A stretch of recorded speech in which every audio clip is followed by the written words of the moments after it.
town of 1770, about 500 k's north of Brisbane, would have to be one of the most picturesque places on the east coast of Australia.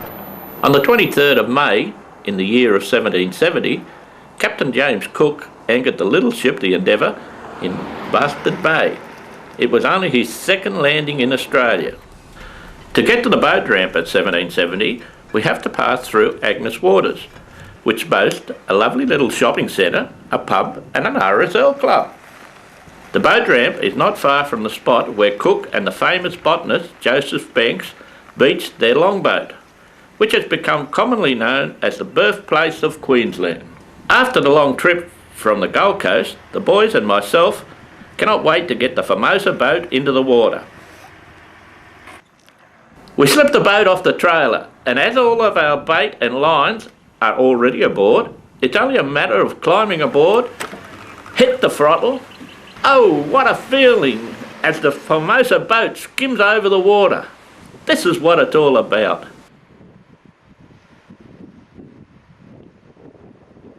The mouth of Round Hill Creek is protected from the southeast winds. We still find a bit of swell at the mouth as we head out. As I look back at the land, my thoughts go to those old sea dogs who set to sea in their little boats of yesterday. One has to take the hat off to them. It's not long before we reach 9 Mile Reef. It doesn't take long and all lines are in the water. But alas, we've hit a patch of little whiptail. We think Darren's hooked up to a good one, but he's only having a lend of us. Yeah, geez, that felt... Oh, no, I don't think he's quite as good as I thought he was at the start. You can never tell with this bottom of the ocean rod. Seriously, yeah, look, he's only a little baby. These little whiptail can be a real nuisance, as they take your bait before the big fish can get a go at it. Darren releases the little whiptail. He's barely had time to reach the bottom, and he's hooked up again. It was on. Yeah, I'm on.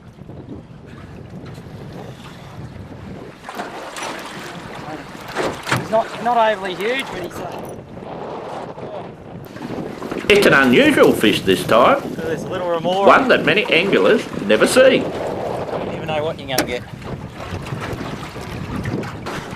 We've pulled in a little remora here. Now the good thing about these is they tend to hang around bigger fish. They use this sucking pad that you'll see on the... If I can grab him. See that big pad right there on the top of his head? That sucks onto the fish like sharks, cobia, rays, stuff like that. And he feeds off all their tidbits. Now hopefully lying around the water here somewhere might be a big cove or something like that he's been sucking onto, and he's seen my pilchard come up out of the water and he's decided he'll have that for a feed. They're no good to eat. Throw him back in the water. He's got another little whiptail. We have decided to try another spot in closer. Darren is staying put. Just getting a nibble. Yes! Yes! I'm on. Ooh! A little bit of weight in that one. A little bit better. He's not huge, but there's a little bit of weight in him.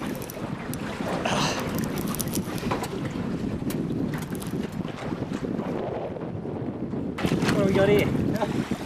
Oh, leather jacket or trigger fish. One of the two. I'm not really familiar with the species. Yeah, I don't know exactly what these ones are. We'll just let him go. I think these type are poisonous. I'm not quite sure.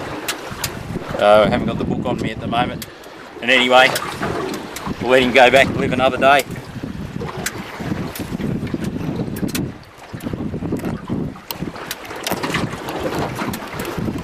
Unless it'll never come out. Oh, look at that.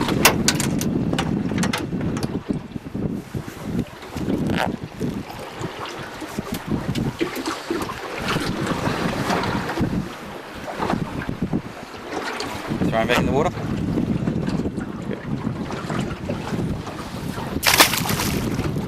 Unfortunately, we've got to leave the fishing out here at the moment. Tony from Agnes Waters Bait and Tackle is meeting us at the boat ramp, and we've only got a certain tide in the river. We need the full tide up there to get up, and if we don't go now, we won't be able to get up. And he's promised a couple of tarpon on some light gear.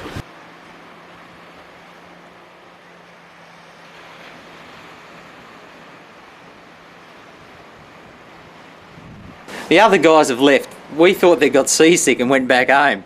But look what's happened. And get a load of these. Yes, Darren, it always happens. When you leave the cameraman in the other boat, let me assure you, we've had a ball. Where we caught these, you could have thrown a line from the shore.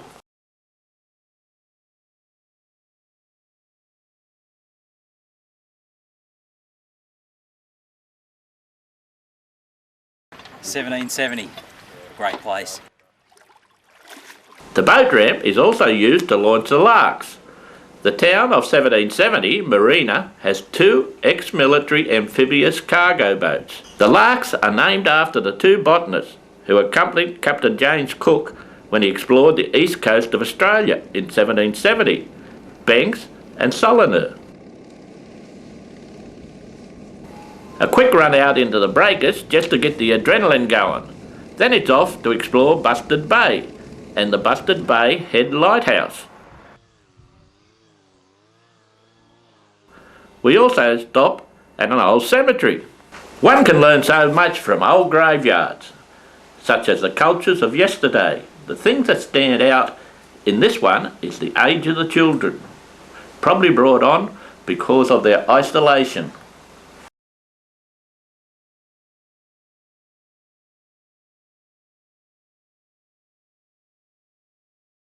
Been lucky enough to run into Tony Lugg from the Agnes Waters Bait and Tackle Shop, and it's got us up into a little creek called Stockyards Creek. Tony, what are we liable to catch here, mate? Good chance, with a bit of luck anyway, that we might catch a few mangrove jack, possibly a few bream, and maybe even a flathead. You need a bit of local knowledge getting up into these creeks, don't you? Especially in a boat this size. You do. You would have a hard time getting up here otherwise. That's one of the good things about the little Formosa boat, and we're lucky to get up into these little creeks. It's very versatile, this little boat. Hey, what do you reckon? It is. Got up here real well. Yeah, I'm really surprised how good it got up in there. What do we get? Jack?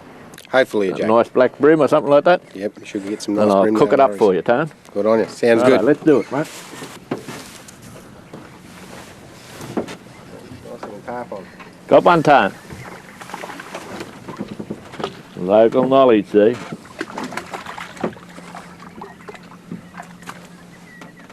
Oh, a nice little fish. Yeah. Not much good to eat though, Tone, are they?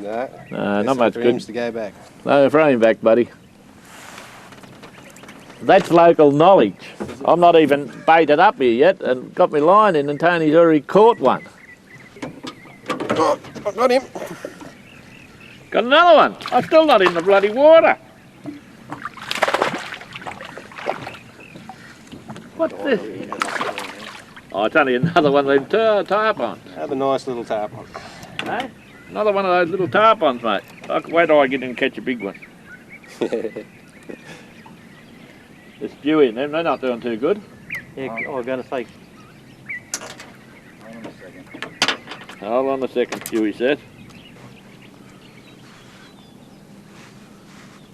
Geez, about time someone else caught something. Get into it, you fellas. Oh. I'm going to let Tony Couple of do you. touches. Oh, that's it. You got one? Yeah, something's on there. What do you got? Don't know yet. Stewie, what do you got? Oh, Little black nice little brim. black brim. Now, I'll tell you, people reckon they're no good to eat. Eat them fresh, they're a perfect fish. What do you reckon, Tony? Beautiful, mate. Freshly cooked. Freshly cooked, and we'll freshly cook it. Let's get a couple of more of them little fellas. Bring him in.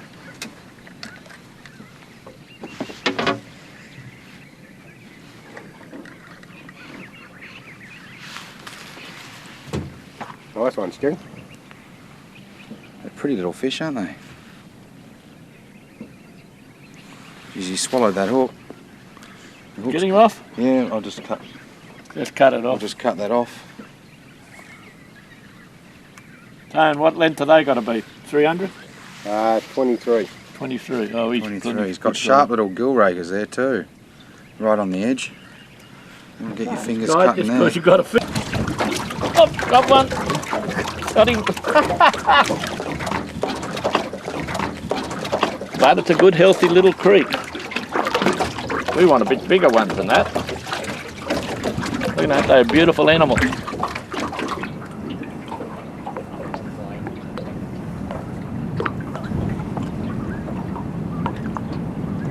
keep the brim, Tony. I'll just net this one. Oh.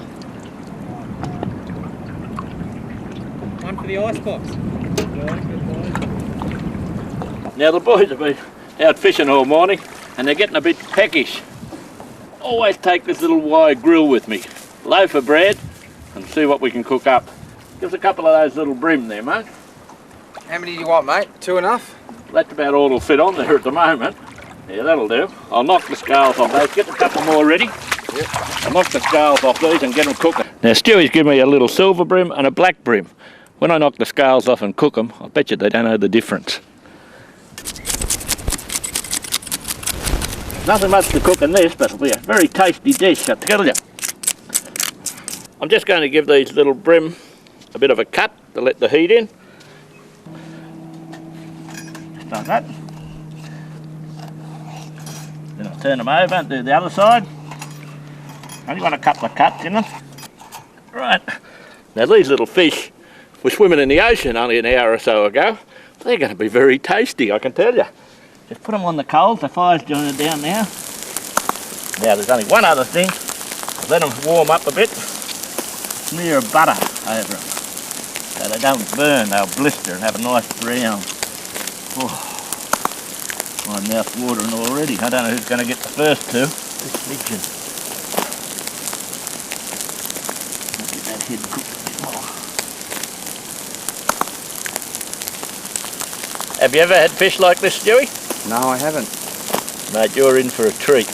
This is magnificent. You'll never get it in a restaurant as fresh as this. Straight on the coals, a little bit of butter, a bit more lemon juice. I think we'll have a bit more lemon juice. Oh, look at that.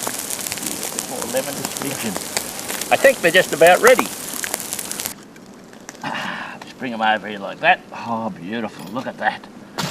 Now, what I'm going to do is just take a bit. Look at that lovely white flesh.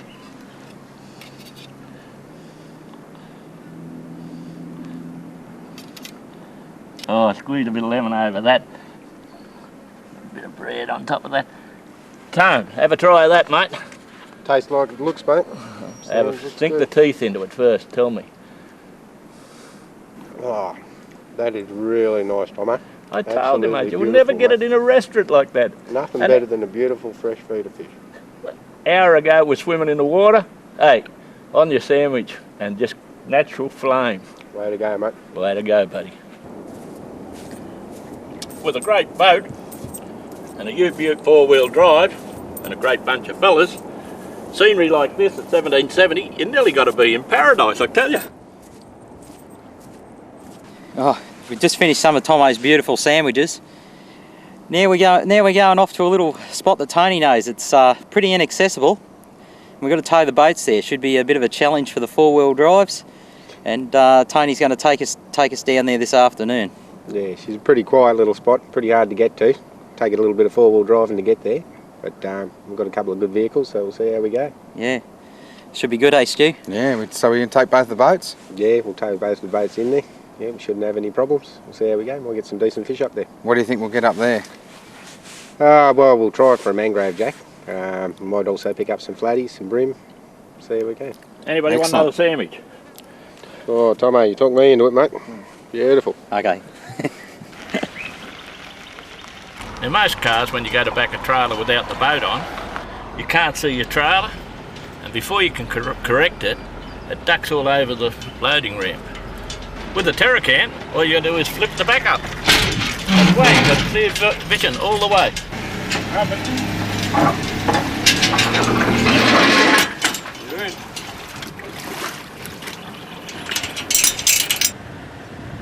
Now I've just put this little Terracan into four-wheel drive. We're going into some very soft sand. Now I have about a ton boat on the back of me, and I can tell you, it's handling it no trouble at all.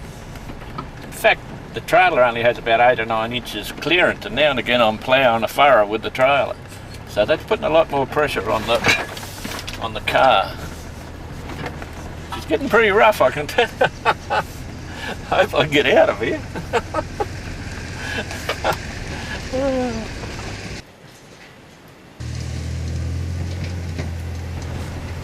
been going for a while now, nearly an hour. I hope it's a good spot where they're taking us. Our little excursion through this coast forest is an experience in itself. Being an old bushie, I take in all the scenery changes as we cross rivers and creeks. The Tarracan has no trouble keeping up with a bigger four-wheel drive.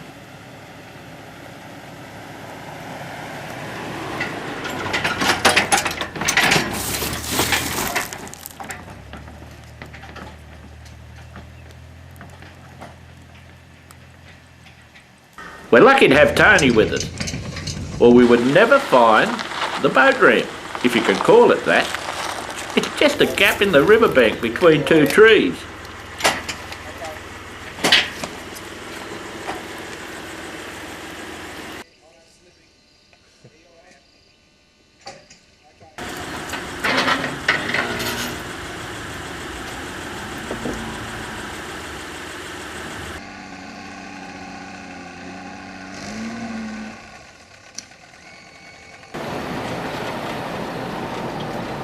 This is a magic little river, and we cannot wait to get fishing. But with all this timber in the river, caution must be taken when travelling. I'm throwing in a couple of witches' hats. Try and catch a couple of muddies. Right, I cut it. The witches' hats work. Oh, that one might be a keep. At least don't worry, these little fellas will give you a bite too. Especially if you're working up the front of them like this. You always got to come from the back where they can't get you. That's the only thing about using witches' hats. Got to get that around from his back of his leg there. Oop, don't bring that other claw over, you little bugger. Don't keep tangled up there. Yeah, that should come out now. Try with the little thing. Don't want to come out, do you? There it is, eventually got him out. Now here, look, he's a little male. Now we didn't want to hurt him because he'll go back and grow into one that somebody will get in a few months' time. Nice big juicy mud crab. Throw your back, little fella. Now, wait, I just get him legs down. You've got to be careful, don't get in front of him. Oop, see what I mean?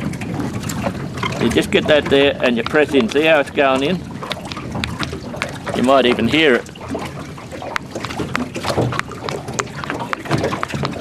Now there's nothing in that crab. It's senseless killing it. It's a male one and it's quite big enough, but as I said, there's nothing in it. So we're going to let that little fella go. 3 weeks time, come back, he'll be as full as a gook and be lovely eating. Sorry about that, Darren.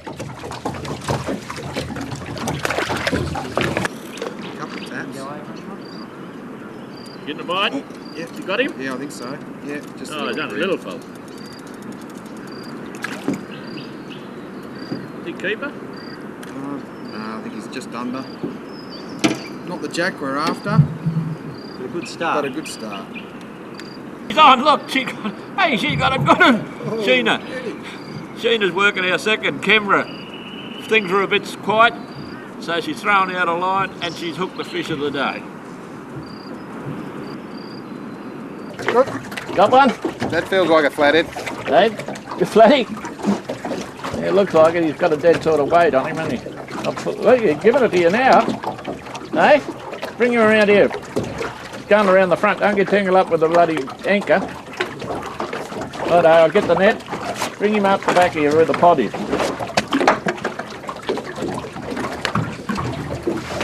Look at this. Bring him over the top of it. Nice. Flatty. That's the right size. Look at that. Beautiful. Hand size. That's good size. But yeah, they're nice and Nice clean looking fish, isn't it? clean looking fish, isn't he? And you well hooked him in the mouth.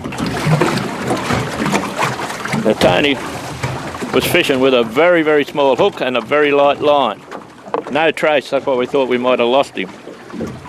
Now, these flathead, I got a couple little spikes either side, a couple up here on the back of them.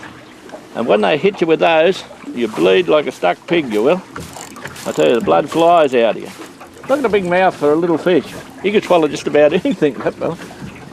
But he's going to be beautiful eating. Where's the ice box? We've been fishing here a few days at 1770 now, and we've got a pretty good catch of flathead and a few brim, and Tommo's going to cook them up for us. Now flathead are the easiest fish of the lot to prepare. All you do is just run it down the backbone. You'll feel the backbone, let the knife glide over the backbone.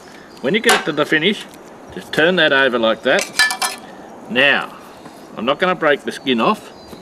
What I do is get my big knife, just go under like that,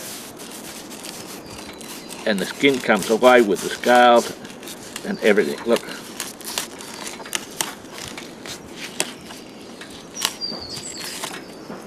Now we've got to take the pin bone out. You can feel the bone there. Just let the knife go down the side of it. There's there. Once you find it, you've got no problem at all. Get rid of it. And you don't waste a great deal of meat. What you do, nobody chokes from on a bone. Now flathead or any of these coarser type flesh fish, you cut across the grain. Now when I say that, have a look at that. You can see the grain running that way. Now I'm cutting back across the grain like that, see? See how easy it is. I only want it in bite-sized pieces. Lovely. Once I get to there, I just pick them all up. I've already put a bit of flour in a plastic bag, and all I do is shake them. And what happens then? It's lovely and coated with flour. Next step, put some oil in the camp oven. While that's heating up, I'll make myself a little batter. Very simple batter.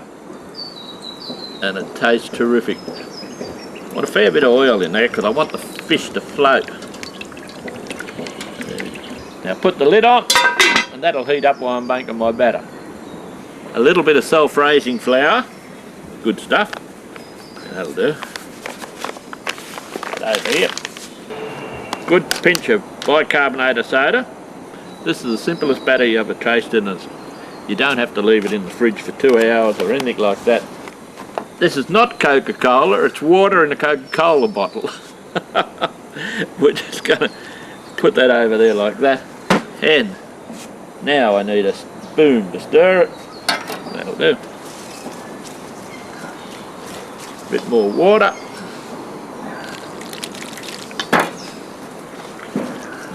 Looking good now.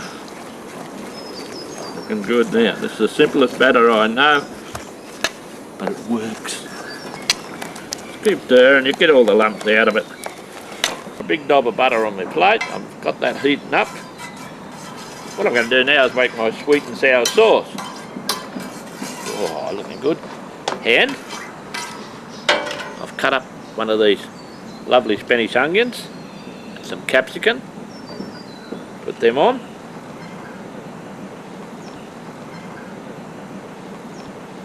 Now just let them cook till the onion goes transparent.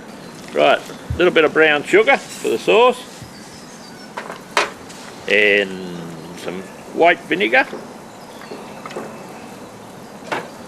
Nice dash of lemon.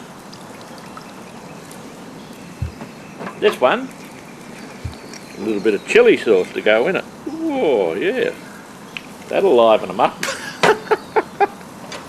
I'll get even with these young blokes giving me heaps during the day. Stir that around. Oh yeah, that looks good. I'll stir that till the brown sugar dissolves. Don't take long. Now that brown sugar has dissolved into the vinegar and the chili sauce is mixed in well. I'm just going to pour that on there. Oh yes, nice and hot. Ooh. You may ask what I'm cooking the sauce on. Well, it's the lid of a camp oven upside down. Yes, just turn the lid over and you'll have a good solid frying pan wherever you go. Looking good. Now that oil should be hot enough now. Let's try it. Lid off. looking good. My trusty tongs. Yeah, look at that. Coming up lovely. That's what they got to do. The bubble when you put in there, it seals the batter. And the oil doesn't get into the fish. Ah, looking good. See, that's how they seal. If you don't have oil hot, they won't seal. When you taste this batter, you'll never make it any other way. Just ordinary self-raising flour, half a teaspoon of bicarbonate of soda, and some water. Can't get any simpler than that. Put a bit of absorbent paper down on your plate, and we can take these fellas out. We don't want them burnt to a cinder.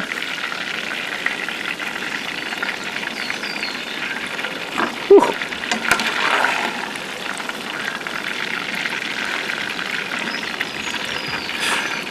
Boys, are you hungry? Yeah, come on, Tommo, get in it. They're always hungry, these young fellas. Now there's only one thing left to do, and get the boys over here to have a feed. Now I've cooked up a bit of rice earlier. Oh yeah, look at that, lovely. Nice 2 or 3 bits of fish on there for him. And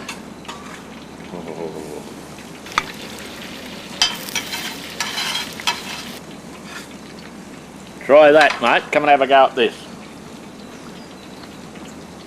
What do you... Oh, that look good? Oh, smells even better. Go on, get out of here. Come on, boys, you've got to get stuck into some of this. So that just about brings us to the close of our trip to 1770. Magic little spot on the east coast of Australia. And if you're coming up this way, give Tony Lung a ring at the Agnes Waters Bait and Tackle Shop. He's bound to put you in the right direction like he did us, and you'll have a ball, I tell you. Until we meet again, happy fishing.